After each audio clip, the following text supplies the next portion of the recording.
ne voit que cet autre lui, sans passer par le père. Donc, non seulement, et en plus, le père, à lui, ne fonctionnait pas, disons, vraiment. Donc, sa sœur est devenue schizophrène.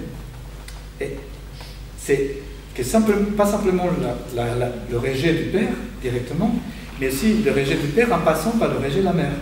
Parce que la mère n'acceptait pas, disons, pour aller vite, n'acceptait pas ce père-là comme étant vraiment le père de lui, parce qu'il y avait l'autre lui qu'elle aurait voulu être le père. Donc, maniaque dans ce sens-là. Qui est une formulation, disons, particulière, peut-être. Alors. Et donc, le traitement chimique qu'on donne au bipolaire, c'est pour, comment dire, pour maintenir un peu son... Parce que, est-ce que c'est suffisant que le traitement chimique ou est-ce qu'il faudrait aussi un soutien psychologique? Oui. Alors, moi, je critique la pharmacologie, mais ça ne veut pas dire que je suis contre la pharmacologie. C'est-à-dire que si la pharmacologie n'existait pas, ça serait très compliqué pour nous, ceux qui travaillons en cabinet et qui avons des patients toute la journée, dont une partie sont psychotiques.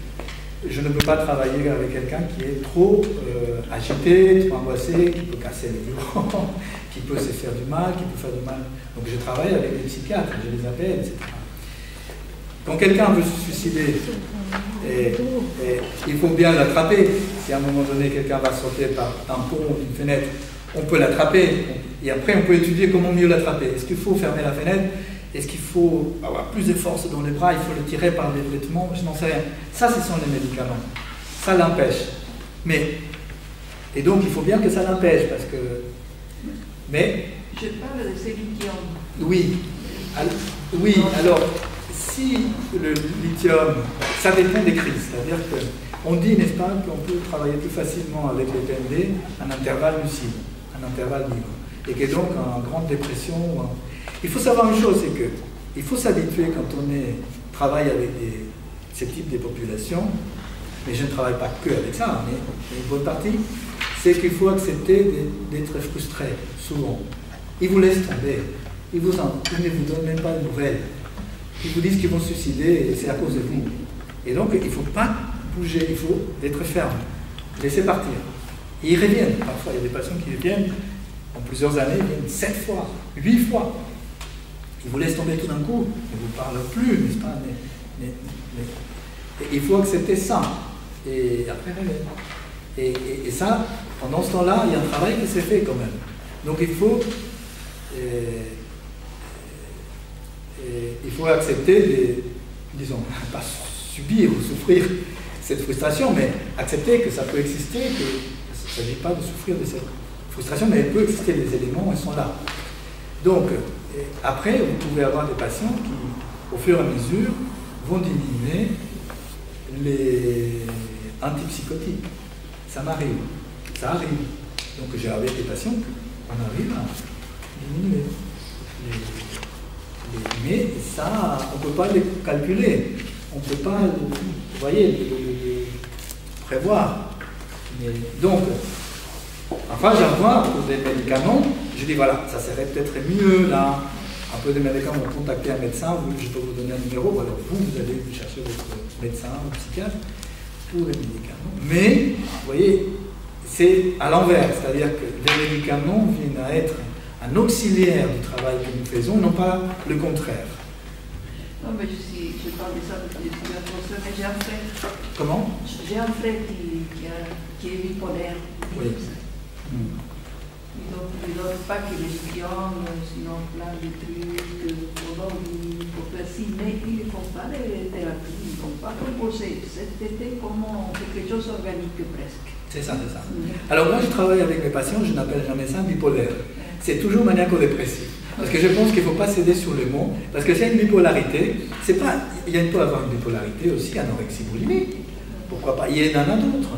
Mais non, pour moi, ce n'est pas une bipolarité, c'est maniaco-dépressif. Et il n'y a pas de mal. Mais qu'il ne faut pas non plus trop s'accrocher à ça, déjà au trouble, au pur trouble. Il ne s'agit pas du trouble seulement. C'est, n'est-ce pas, parce qu'aujourd'hui, la psychiatrie raisonne qu'en termes de trouble.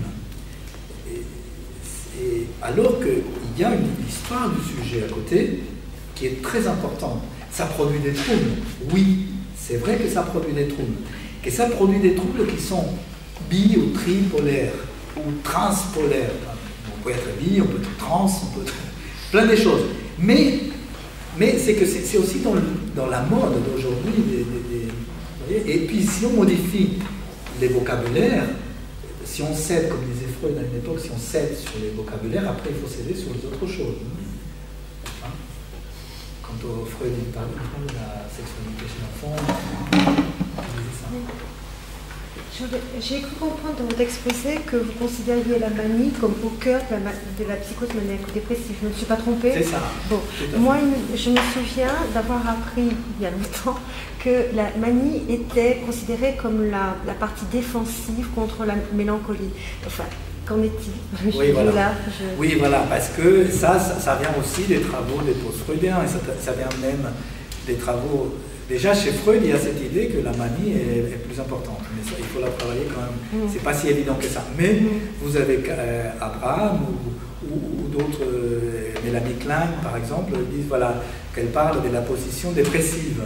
Vous avez 3 positions chez l'enfant, la position paranoïde, la position dépressive, et que comme Winnicott, n'est-ce pas, il dit que quand l'enfant, les signes pour que l'enfant a gagné sa place dans le monde, c'est les signes s'éncapsuler dans la tristesse. C'est que tant qu'on n'a pas la tristesse, on ne peut pas avoir la joie, on ne peut pas être concerné dans une relation. Elle serait première par rapport à l'autre. Oui. Mais la tristesse, donc là, c'est un peu considéré comme une position dépressive. Mais c'est un peu joué sur les mots, parce que ce n'est pas la mélancolie vraiment profonde dont on parle ici. Donc, l'idée, c'est que certains éléments hypomanes peuvent être une sorte de défense contre des dépressions. Oui, c'est-à-dire que le fond dépressif serait permanent et que la manie ne serait que des épisodes. Oui, mais ça, ce n'est pas la véritable manie. Ça, c'est des phénomènes hypomanes. C'est juste une agitation. C'est-à-dire qu'au lieu de reconnaître la perte de quelqu'un, ben, je vais dépenser de l'argent, je vais aller picoler, je vais aller faire la fête, ou alors pour ne pas être enfermé dans mon lit en train de pleurer, etc. Ou alors je vais mettre à écrire, ou à faire un tableau, bon, ou à travailler. Les gens qui se disent, ah bon, alors maintenant je vais bosser. Et en plus ça produit de l'argent. Mais ça c'est une défense. Alors là oui, une défense contre une position dépressive. Mais ça, ce n'est pas la PND. La PND, c'est pas ça, c'est beaucoup plus, c'est autre chose. On l'apprenait en université aussi. Voilà. C'est ça que je vous posais la question. Voilà. C'était dit par des profs. Oui, non, mais je sais, mais c'est parce qu'il y a, quelque part, quand on construit une personnalité, il y a une position un peu paranoïaque. Mais ce n'est pas la vraie paranoïa.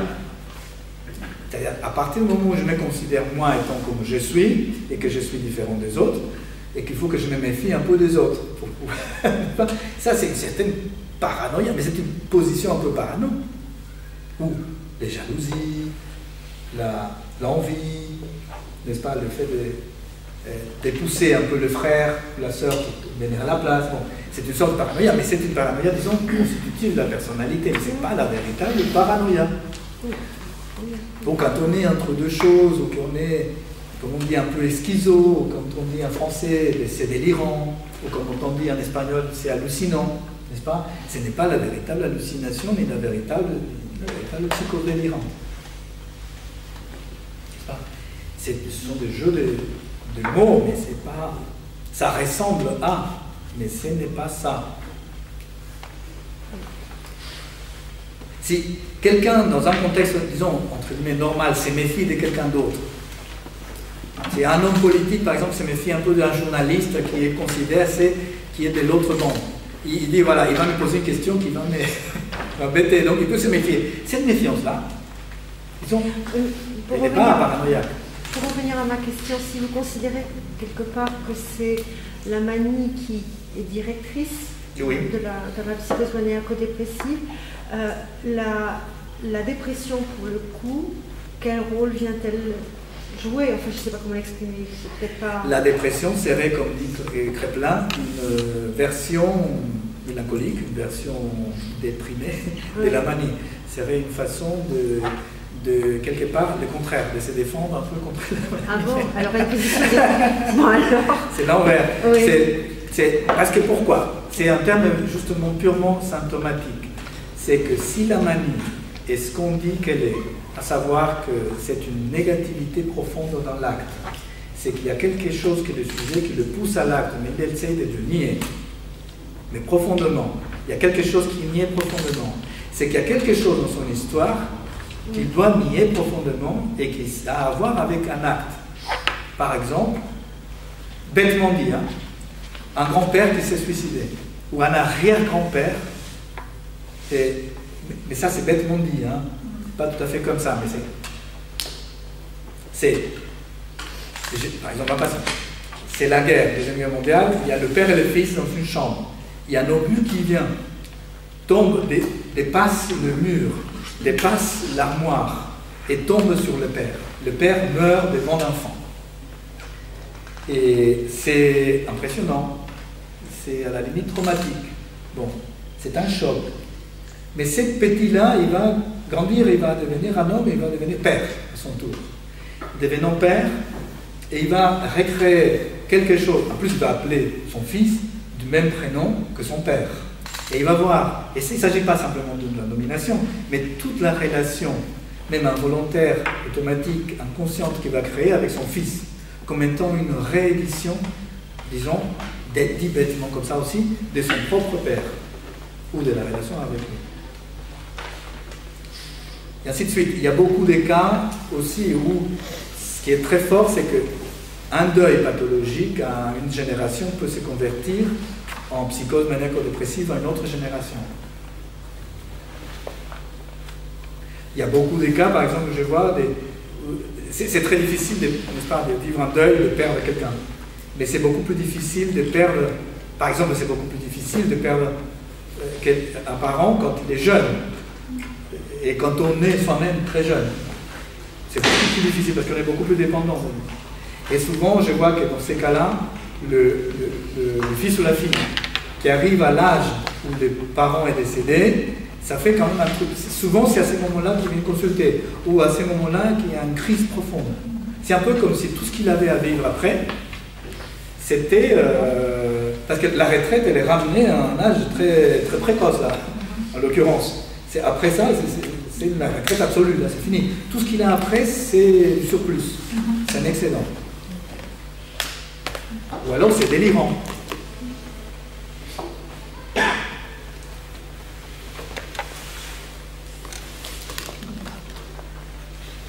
D'autres questions? J'ai une amie, moi aussi, qu'on a étiquetée de bipolaire, et on lui a expliqué que, enfin, elle serait toujours comme ça, quoi. Elle va avoir un traitement pour calmer ses phases maniaques, mais qu'il n'y a pas de... Il n'y a pas de salut possible, quoi. Ben, écoutez, là, je pense qu'on est toujours comme on est, et qu'on ne peut pas être comme on n'est pas. Mais on peut modifier les choses, on peut modifier, changer, agencer autrement les choses. Alors évidemment, il n'y a pas de guérison dans le sens, est-ce qu'on peut guérir de ce qu'on est déjà? Peut-être, hein? Non. Mais on peut modifier certaines choses. On change selon les époques de notre vie. Des changements parfois importants, tout en étant les mêmes. On modifie pas mal des trucs, selon les expériences qu'on a vécues, selon les choix. Et donc, on peut quand même modifier certaines choses. Notamment, par exemple, Salvador Dali, c'est impressionnant. Mais on sait bien que lui, par exemple, il avait un frère, n'est-ce pas, qui était très important dans son enfance, mais qui est mort très tôt. Et qui s'appelait, son frère s'appelait Salvador Dali. Et il allait de temps en temps à sa tombe. Mais lui aussi, il avait été appelé Salvador. Et peut-être que tout le lien fait de ses parents avec lui était en fonction de cet autre Salvador. Peut-être même il a utilisé les mêmes pyjamas de son frère.